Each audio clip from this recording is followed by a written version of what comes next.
volumen 17, febrero 22, 1925. Al crear al hombre, Dios formó diferentes caminos para facilitarle la entrada en su voluntad, por lo tanto, en la patria celestial. Estaba pensando en el santo querer divino y pedía a mi amable Jesús que por su bondad me diera la gracia de que en todo cumpliera su santísima voluntad. Y decía: tú, que amas y quieres que tu voluntad se haga, ayúdame, asísteme, pon a cada instante tu querer en mí, a fin de que ninguna otra cosa pueda tener vida en mí. Ahora, mientras rezaba, mi dulce Jesús se ha movido en mi interior y estrechándome fuerte a Él me ha dicho: Hija mía, cómo me hiere el corazón la oración de quien busca solo mi querer. Siento el eco de mi oración que hice estando sobre la tierra. Todas mis oraciones se reducían a un punto solo: que la voluntad de mi Padre, tanto sobre mí como sobre todas las criaturas, se cumpliera.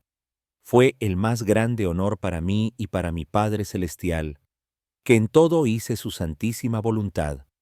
Mi humanidad, con hacer siempre y en todo la voluntad del Eterno, abría las vías entre la voluntad humana y la divina, cerradas por la criatura. Tú debes saber que la divinidad, al crear al hombre, formó muchas vías de comunicación entre el Creador y la criatura. Vía eran las tres potencias del alma: la inteligencia, vía para comprender mi voluntad; la memoria, vía para recordarse de ella continuamente; y la voluntad, en medio de estas dos vías, formaba la tercera vía para irse en la voluntad de su Creador.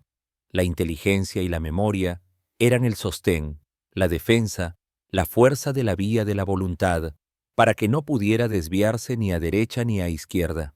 Vía era el ojo, para que pudiera ver las bellezas, las riquezas que hay en mi voluntad.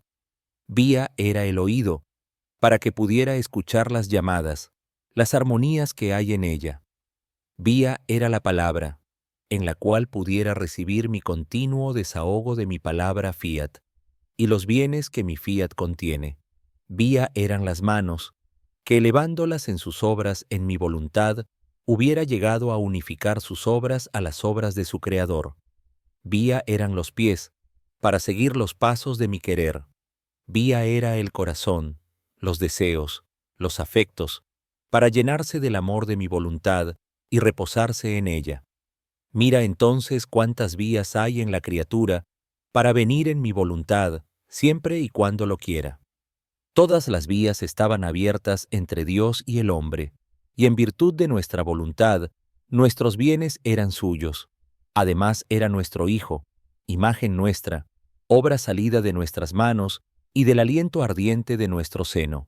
Pero la voluntad humana, ingrata, no quiso gozar de los derechos que nosotros le dimos sobre nuestros bienes, y no queriendo hacer nuestra voluntad hizo la suya, y haciendo la suya formó las barreras y los muros en todos esos caminos, y se restringió en el mísero cerco de su voluntad, perdió la nuestra, y anduvo errante en el exilio de sus pasiones, de sus debilidades, bajo un cielo tenebroso, cargado de rayos y de tempestades.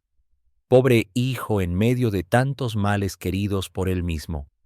Así que cada acto de voluntad humana es una barrera que pone a la mía, es una reja que forma para impedir la unión de nuestros quereres, y la comunicación de los bienes entre el cielo y la tierra queda interrumpida. Mi humanidad, compadeciendo y amando con amor infinito al hombre, con hacer en todo la voluntad de mi Padre, mantuvo íntegros estos caminos, estas vías, e impetró quitar las barreras y romper las cercas que la voluntad humana había formado. Así que abrí de nuevo los caminos a quien quiera venir en mi voluntad, para restituirle los derechos que por nosotros habían sido dados al hombre cuando lo creamos. Las vías son necesarias para facilitar el camino, son medios para poder frecuentemente hacer una visita a su propia patria celestial, y conociendo cuán bella es su patria, cuán feliz se está en ella, la ame y aspire a tomar la posesión, y viva desapegado del exilio de acá abajo. Estos caminos en la criatura eran necesarios para hacer que frecuentemente subiera a su verdadera patria, la conociera y la amara, y una señal de que el alma está en estas vías y de que ama su patria celestial es si poniéndose en camino en nuestra voluntad hace sus visitas. Esta es también una señal para ti. ¿No recuerdas cuántas veces tomabas el camino del cielo y penetrabas en las regiones celestiales y haciendo tu breve visita, mi querer te hacía descender de nuevo al exilio, y tú, amando la patria, el exilio te parecía feo y casi insoportable? Este amar la patria y sentir la amargura de vivir en el exilio es una buena señal para ti, que la patria es tuya.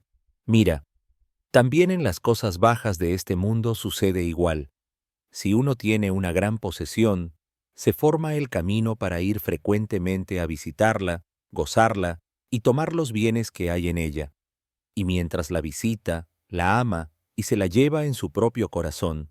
Pero si en cambio no se forma un camino, jamás visita su posesión, porque sin camino es casi inaccesible, y no habla nunca de ella. Esto es una señal de que no la ama y desprecia sus mismos bienes. Y a pesar de que podía ser un rico, él, por su mala voluntad, es un pobre que vive en la más escuálida miseria.